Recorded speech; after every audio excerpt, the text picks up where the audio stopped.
नाज़रीन programme follow-ups में अवांखे भलीकार चवंदासीं। मां आहियां शाहिद सियाल।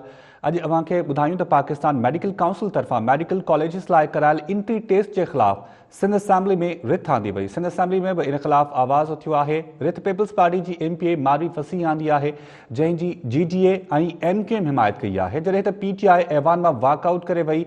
पीपल्स पार्टी GDA ऐं MQM PMC तरफ़ां करायल जेके टेस्ट आहिनि ऐं टेस्ट के नतीजन के 18वीं तरमीम ते हमलो करार ॾिनो वियो ऐं चयो वियो त टेस्ट वठणु सूबाई अख्तियार है। वफ़ाक़ आइन जी भञकड़ी कई है। इन खां अॻु गुज़िरियल ॾींहुं इस्लामाबाद हाई कोर्ट में भी टेस्ट में थियल बेक़ाइदगियुनि ते PMC के शागिर्दनि जूं शिकायतूं ख़त्म करण जो हुकुम ॾिनो वियो हो। इहो केस अदालतुनि में भी आहे ऐं शागिर्द जेके आहिनि उहे एहतजाज करण ते मजबूर आहिनि। ख़ासि तौर ते जेके सिंध जा शागिर्द आहिनि उन्हनि जो इहो मौक़िफ़ आहे त हिकु त जेके सवाल हुआ उहे आउट ऑफ सिलेबस हुआ ऐं उन्हनि जे रोल नंबर ते ॿियनि सूबनि जे शागिर्दनि खे पास कयो वियो आहे ऐं उन्हनि तरफ़ां हाणे एहतजाज बि कयो पियो वञे। अदालतुनि जा भी दर खड़काया विया आहिनि। इन टेस्ट मुतालिब काफ़ी सवाल आहिनि। सभ खां पहिरियां त आख़िर वफ़ाक़ खे इहो गैर आइनी कम करण जी ज़रूरत छो पेश आई। ॿियो त आख़िर 18वीं तरमीम में अख्तियार मिलण खां पोइ सिंध हुकूमत सूबाई कमीशन ठाहिण में एतिरी देर छो कई। हाणे जीअं सिंध हुकूमत जागी आहे, सिंध हुकूमत जो चवणु आहे त सूबाई कमीशन जुड़णु घुरिजे, त पहिरियां सिंध हुकूमत छो न इहा कमीशन जुड़ी। अॻु टेस्ट वठण जो कहिड़ो तरीक़ेकार आहे ऐं उन बाबति एकेडमिशियंस छा था चवनि। इन्हनि सभिनी पहलुअनि ते ॻाल्हाईंदासीं ऐं जवाब हासिल करण जी कोशिशि कंदासीं। असां सां हिन वक़्तु लाइन ते मौजूदु आहिनि सीनियर कानूनदान शहाब ओस्तो साहब ऐं असांजा सीनियर रिपोर्टर हैदराबाद मां फैज़ खोसो साहब। सभ खां पहिरीं फैज़ खोसो साहब ॾाढो था। फैज़ साहब वेलकम चवंदासीं अव्हांखे ऐं शाह साहब अव्हांखे भी वेलकम चवंदासीं। फैज़ इहो ॿुधायो त शागिर्द टेस्ट दौरान जेके थियल बेज़ाब्तियूं आहिनि उन्हनि ते छा था चवनि, छाकाणि त हैदराबाद में एहतजाज कयो वियो ऐं कराची में पिणु शागिर्द जेके आहिनि उहे सरापा एहतजाज आहिनि ऐं जेके हाणे सिंध हुकूमत तरफ़ां मौक़िफ़ अख्तियार कया पिया वञनि ऐं जेके हाणे सिंध हुकूमत तरफ़ां दलील ॾिना पिया वञनि PMC जे ख़िलाफ़ ऐं सूबाई कमीशन जे हवाले सां, त छा शागिर्द इन हवाले सां सिंध हुकूमत जी कारकर्दगी मां ऐं ॿोली मां ऐं उन जे डायलॉग मां छा मुतमइन आहिनि?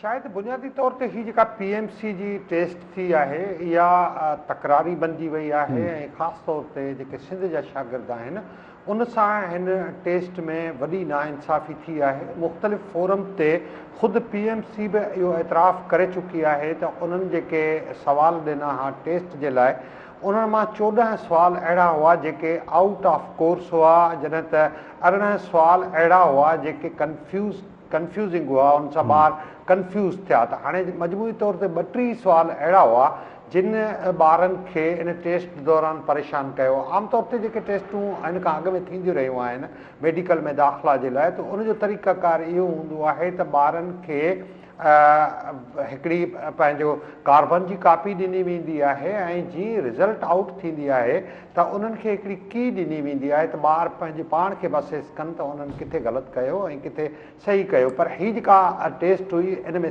ॿारनि खे न त का कार्बन जी कापी ॾिनी वई ऐं न ई वरी जेका वेबसाइट आहे उन ते का की रखी वई। त उन करे केतिरा ई सुवाल तो पहिरें ॾींहुं रिज़ल्ट बल्कि टेस्ट दौरान ई उथी खड़ा थिया। हिकु त सवालनि वारो, ॿियो कंफ्यूज़िंग सवालनि वारो ऐं टियों कार्बन जी कापी न ॾियणु, चोथों ॿारनि खे की फ़राहम न करणु। त इन सां केतिरा ई सवाल उथिया जंहिंजे करे ख़ासि तौर ते सिंध जा ॿार जेके आहिनि उहे परेशान आहिनि ऐं उन्हनि वॾे पैमाने ते सिंध जे मुख़्तलिफ़ शहरनि में जेको आहे उहो एहतजाज कयो आहे। इब्तिदाई तौर ते पीपल्स पार्टी बि इन ते ॻाल्हायो हो, उनजे अॻवाननि ॻाल्हायो हो, पर बाज़ाब्ता तौर ते इन ते को स्टैंड न वरितो वियो, जंहिंजे करे ॿारनि में ख़ासि तौर सिंध जे ॿारनि में इहा अहसास महरूमी आहे त छा असांजी जेका सूबाई हुकूमत आहे उहा बि असांजी नुमाइंदगी करण खां क़ासिर आहे। जेकॾहिं सिंध गवर्नमेंट इन ते पंहिंजो स्टैंड वठे हा ऐं उन ते बीही पंहिंजो मौक़िफ़ ॾिए हा, वफ़ाक़ सां ॻाल्हाए हा, CC आहे, केतिरा ई फोरम आहिनि उन ते इन मामले खे जेकॾहिं खणी वञे हा त सिंध जा ॿार जेके तव्हांखे रस्तनि ते नज़र आया इहे तव्हांखे रस्तनि ते नज़र न अचनि हा।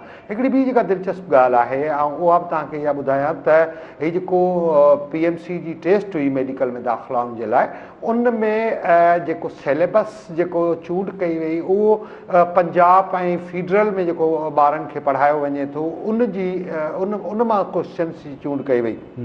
सिंध में छाकाणि त उन हिसाब पढ़ायो ई नथो वञे, बलूचिस्तान में छाकाणि त उन हिसाब पढ़ायो ई नथो वञे, त ॿार कीअं जेको आहे उहो पंहिंजो पेपर करे सघनि हा। त उन करे वरी हिकिड़ो तकरारी वञल आहे टेस्ट। ऐं जेकॾहिं आउं तव्हांखे परसेंटेज वाइज़ शायदि नतीजा ॿुधायां त सिंध जो जेको रूरल एरिया आहे उन जा रुॻो 25.49 ॿार जेके आहिनि उहे पास थी सघिया आहिनि। सिंध जो जेको अर्बन वारो इलाइक़ो आहे जेके ॿिनि कैटेगरीज़ में विरहायो वियो आहे त 43.61% जेके ॿार आहिनि उहे पास थिया आहिनि। ऐं पंजाब जा अंग अखर मां तव्हांखे शेयर करे छॾियां त उते जा ॿार 73.20 जी शरह सां जेको आहिनि उहो पास थिया आहिनि। त सभ खां वधीक जेका आहे उहा फीडरल जे ॿारनि जी 74.85% पास थियण जी शरह आहे। तकरारी टेस्ट आहे, वफ़ाक़ी गवर्नमेंट सिंध जे ॿारनि सां ज़ुल्म कयो आहे ऐं उन सां गॾोगॾु सिंध गवर्नमेंट बि ॿारनि जी साइड न खणी उन्हनि सां ज़ुल्म कयो। सही, ठीकु आहे फैज़, असां सां गॾु लाइन ते ई रहिजो। हींअर शाह बोस्तो साहब सां ॻाल्हाईंदासीं कानूनी पहलुअनि जे हवाले सां। शाह साहब, इहो ॿुधाइजो त जॾहिं हाणे सिंध हुकूमत इहा हाणे मौक़फ़ अख़्तियार करे पई ऐं सिंध हुकूमत हाणे जागी आहे, उन्हनि जो इहो चवणु आहे त कमीशन जेका आहे उहा सूबाई सतह ते जुड़णु घुरिजे ऐं हाणे हू चवनि था त इन हवाले सां हू आवाज़ बि उथारींदा ऐं उन्हनि सिंध असेंबली में इन हवाले सां ॻाल्हायो बि आहे। सूबाई वज़ीर जो इहो चवणु हो जेका सिहत जी आहे, उनजो इहो चवणु हो त जॾहिं हाणे ख़ासि तौर ते उन्हनि खे ख़दशो इहो आहे त जेके शागिर्द आहिनि उहे ॿियनि सूबनि मां ईंदा ऐं उहे पास आउट थी उन खां पोइ उहे ॿियनि सूबनि ॾांहुं हलिया वेंदा। हिते डॉक्टरनि जो जेको आहे बहिरान थी सघे थो। इहो त मामिलो हिकिड़ो अलॻि आहे, पर कानूनी पहलुअनि जे हवाले सां उन्हनि जो इहो चवणु आहे त सूबाई कमीशन हुजणु घुरिजे। अव्हां छा था चओ? अव्हां जे पॉइंट ऑफ व्यू में कानून में अरिड़हीं तरमीम में छा ईअं वाज़े आहे? ॾिसो, हाणे सभ खां पहिरां त हिकिड़ी शइ क्लियर आहे त एजुकेशन जेका आहे, जनरल एजुकेशन जेका आहे उहा प्रोविंशियल सब्जेक्ट आहे ऐं सिर्फ़ फेडरल एजेंसीज़ या उहे इदारा जेके रिसर्च लाइ या प्रोफेशनल या टेक्निकल ट्रेनिंग वग़ैरह जे लाइ जेकॾहिं फेडरल इदारा आहिनि त उहे फेडरल लेजिस्लेटिव लिस्ट में उन्हनि खे रखियो वियो आहे। ऐं बाक़ी जेके प्रोविंशियल इदारा आहिनि उहे प्रोविंस में ई रहंदा।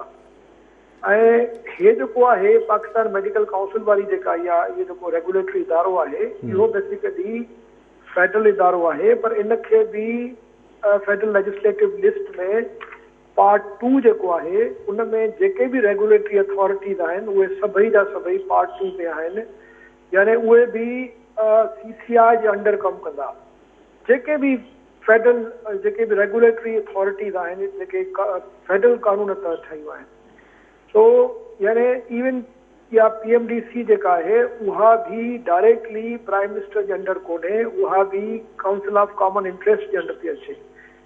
हाणे रहियो सुवाल त छा PMDC जेको हिकिड़ो फेडरल इदारो आहे उहो सिंध जे अंदरि सिंध जी एजुकेशनल पॉलिसीज़ खे जेको आहे सो उनजी नफ़ी करे पंहिंजी पॉलिसी सिंध जे एजुकेशनल इदारनि जे मथां बढ़े सघे थो? बिल्कुलु नथो बढ़े सघे। सिर्फ़ु उन्हनि इदारनि में PMDC मुदाख़लत करे सघे थी जेके वफ़ाक़ी इदारा आहिनि। सही। हाणे जेकॾहिं को हिते सिंध में को कॉलेज आहे, मेडिकल कॉलेज आहे ऐं उहो मेडिकल कॉलेज वफ़ाक़ी मेडिकल कॉलेज आहे, वफ़ाक़ क़ाइमु कयो आहे, वफ़ाक़ जी जेको आहे सो उन में बजट आहे, फाइनेंस आहे, सभु कुझु आहे ऐं उन लाइ बि शर्त रखी वई आहे त उहो कंहिं ख़ासि रिसर्च लाइ, प्रोफेशनल या टेक्निकल ट्रेनिंग लाइ या कंहिं स्पेशल स्टडीज़ लाइ जेकॾहिं को क़ाइमु कयो वेंदो फेडरल गवर्नमेंट जो को इदारो, त उन में जेकॾहिं को मेडिकल कॉलेज आहे त उन में PMDC मुदाख़लत करे सघे थी। उते जी पॉलिसी उतां जी जेका बि आहे उहा करे सघे थी। पर पहिरीं ॻाल्हि त PMDC जो मेडिकल जे एडमिशन सां, मेडिकल कॉलेज जे एडमिशन सां वास्तो न हुजणु घुरिजे। PMDC जो जेको कमु आहे बेसिकली मयार क़ाइमु करणो आहे मेडिकल कॉलेजिस जे प्रोफेशनल जेका उन्हनि जी स्टैंडिंग आहे, जेका उन्हनि जी रिक्वायरमेंट आहे उनखे उन मुताबिक़ हिकिड़ा मयार मुक़ररु करणा आहिनि। प्रोफेशनल कॉलेज जेको हूंदो मेडिकल कॉलेज उन जो छा मयार हुजणु घुरिजे, उन में कहिड़ी क्वालिफिकेशन हुजणु घुरिजनि, उन में कहिड़ा कहिड़ा बुनियादी जेके तक़ाज़ा आहिनि उहे जॾहिं पूरा कंदा त मेडिकल PMDC उन्हनि खे पोइ रजिस्टर कंदी त हा वाकई हे जेको आहे सो मेडिकल कॉलेज खोलण जे क़ाबिल आहे।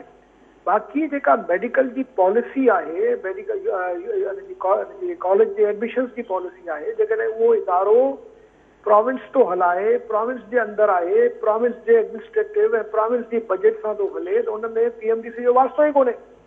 उतां जी जेका एडमिशन पॉलिसी हूंदी उहा प्रोविंशियल एडमिशन पॉलिसी जे तहत सिर्फ़ु छोकिरनि खे छोकिरियुनि खे जेको आहे एडमिशन मिलंदी। ऐं उन में ज़ाहिर आहे असां हिते ॾिसंदा आहियूं त कोटा जो बि हिन में ज़ाहिर हिकिड़ो आहे त हर डिस्ट्रिक्ट जी हिकिड़ी कोटा आहे, उन में हर डिस्ट्रिक्ट जे ताकी हर डिस्ट्रिक्ट खे हुन में कंट्रीब्यूशन जो हुन में पार्टिसिपेशन जो मौक़ो मिले। ॿी ॻाल्हि इहा त जेकॾहिं हा इहो थी सघे थो त जेकॾहिं के अहिड़ा कोटा मुक़ररु थियल आहिनि, मतिलबु 5% या 10% हूंदा आहिनि जेके मेरिट बेस ते पूरे पाकिस्तान मां चूंडजी कॉलेजिस में छोकिरा वेंदा आहिनि, जंहिंमें कराची मतिलबु स्टूडेंट्स वेंदा आहिनि, जंहिंमें सिंध मां बि वञी सघनि था पंजाब में, पंजाब मां सिंध में अची सघनि था। उहो हिकिड़ो कोटा मुक़ररु थींदो आहे त भई 90% लोकल हूंदो आहे हिननि कॉलेजिस में, 10% इहो जेको आहे सो नेशनल कोटा हूंदी आहे। उन में भली PMDC उन कोटा ताईं त PMDC खे राइट थी सघे थो, छाकाणि त उहो मुल्कीर आहे। पर बाक़ी जेको प्रोविंशियल जेका पॉलिसी आहे एडमिशन जी, उन में PMDC जो कहिड़ो वास्तो? दरअसल इहा सॼी जेका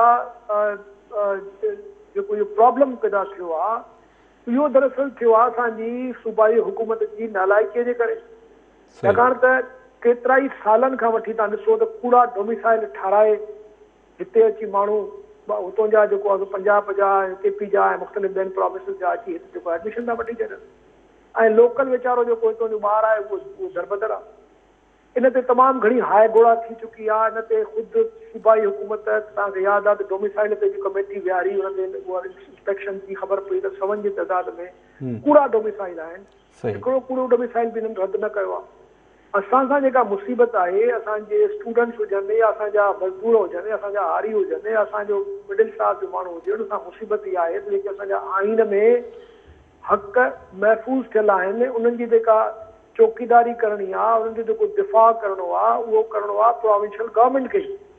इहो कमु हिननि ॿारनि वीचारनि जो कोन्हे त वञी उहो धिका खाईंदा वतनि कोर्टुनि में ऐं पंहिंजे हक़ लाइ विढ़ंदा वतनि। इहो कमु जेको आहे, हे जेके वेठा आहिनि झंडनि वारी गाॾियुनि में था घुमनि, असांजे टैक्स जे पैसनि ते जेको आहे सो बंगलनि में था रहनि ऐं असांजे टैक्स जे पैसनि ते जेको मज़ा था कनि, इहा इन्हनि जी ज़िमेदारी आहे त हो जेको आहे सो कानून ऐं आइन जी पासदारी कनि, उनजी जेको आहे सो मुकमिल तौर ते जेको आहे सो अमलदारी कनि।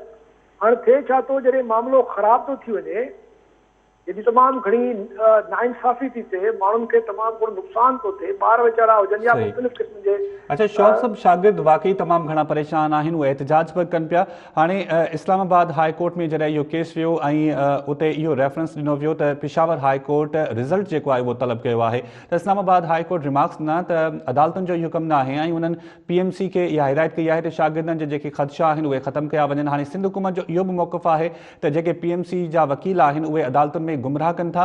ॿिए तरफ़ इहो ॿुधाइजो त इहो फोरम कहिड़ो फोरम आहे जिते इहो मसइलो हल थी सघे थो, ऐं थोरो इन हवाले सां बि सम्झाइजो इस्लामाबाद हाई कोर्ट जे रिमार्क्स जे हवाले सां।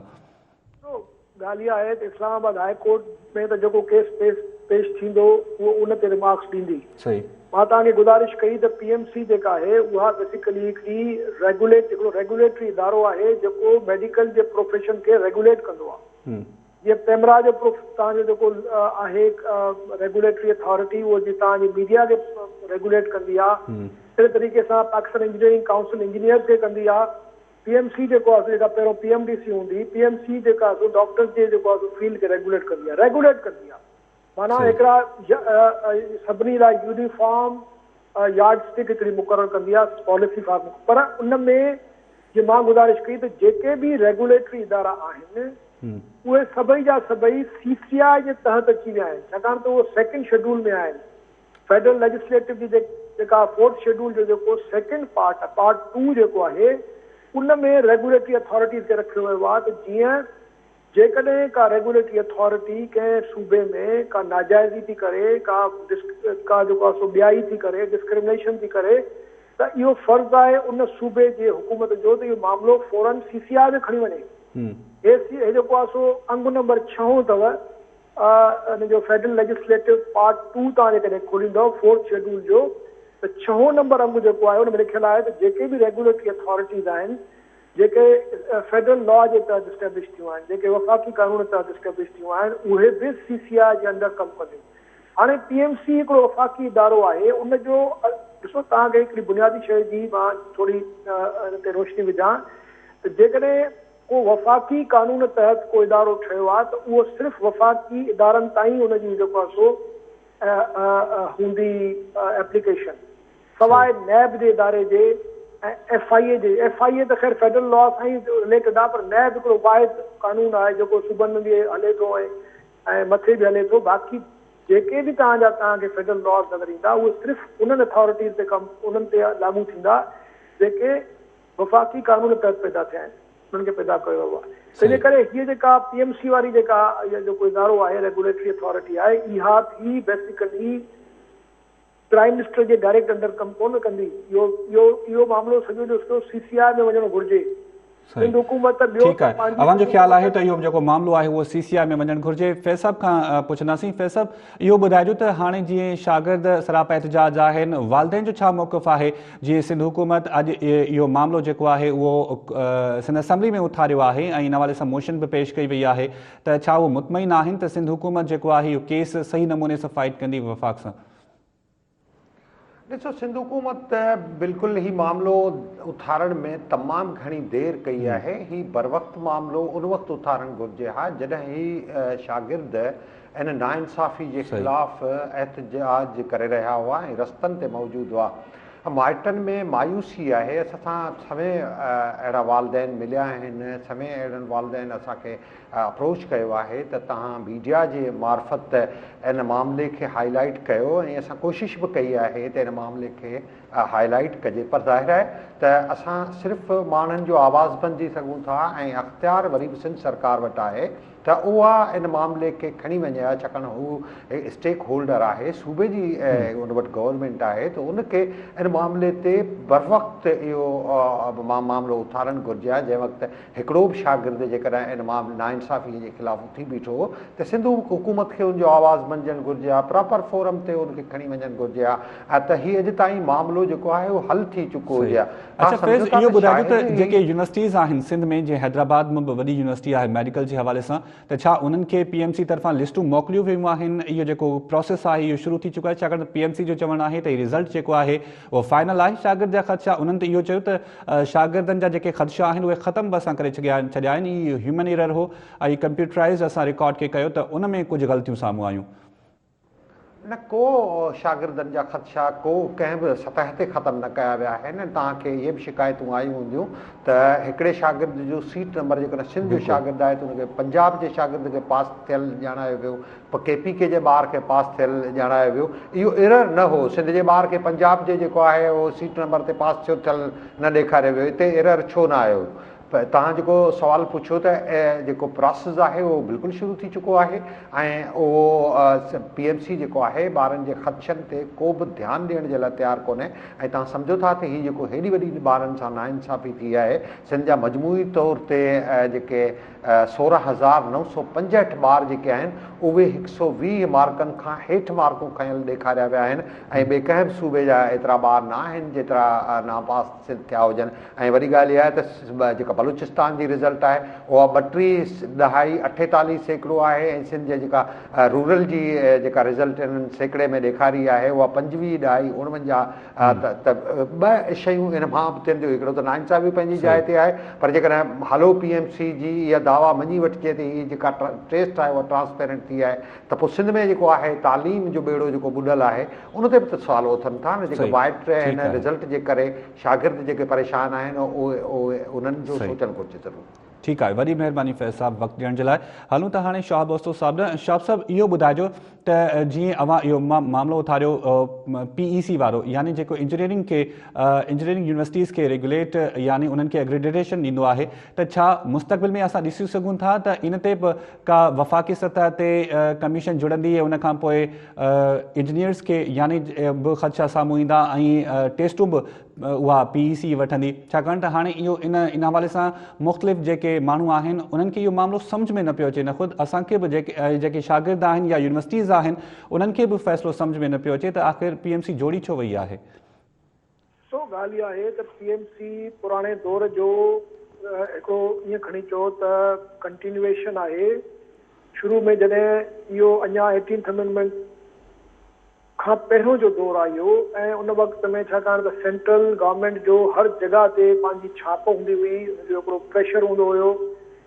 हाणे प्रॉब्लम इहो आहे त असांखे हिन में को बि एतिराज़ कोन्हे, जेकॾहिं रेगुलेटरी अथॉरिटी का हिकिड़ी ठहे थी पूरे मुल्क लाइ, उहो सिर्फ़ु हिकिड़ो मयार मुक़ररु करण लाइ, हिकिड़ो पैमानो मुक़ररु करण लाइ ऐं एक्रीडेशन करण लाइ, उहो त ठीकु आहे, असांखे हुन ते कोई एतिराज़ कोन्हे। पाकिस्तान हिकिड़ी फेडरेशन ज़रूरु आहे, पर मूंखे ॻाल्हि जेका सम्झ में नथी अचे त PMC जो एडमिशन सां कहिड़ो वास्तो।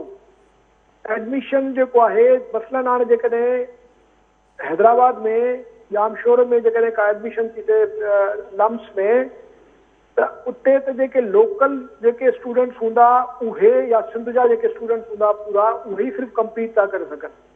या जेकॾहिं 5% या 2% कोटा रखी वई आहे जेका ॿाहिरनि सूबनि जे स्टूडेंट्स लाइ, सिर्फ़ु उहे उन मख़सूस कोटा ते ई ॿाहिरों स्टूडेंट जेको आहे सो अची सघे थो, उहो कम्पीट करे सघे थो।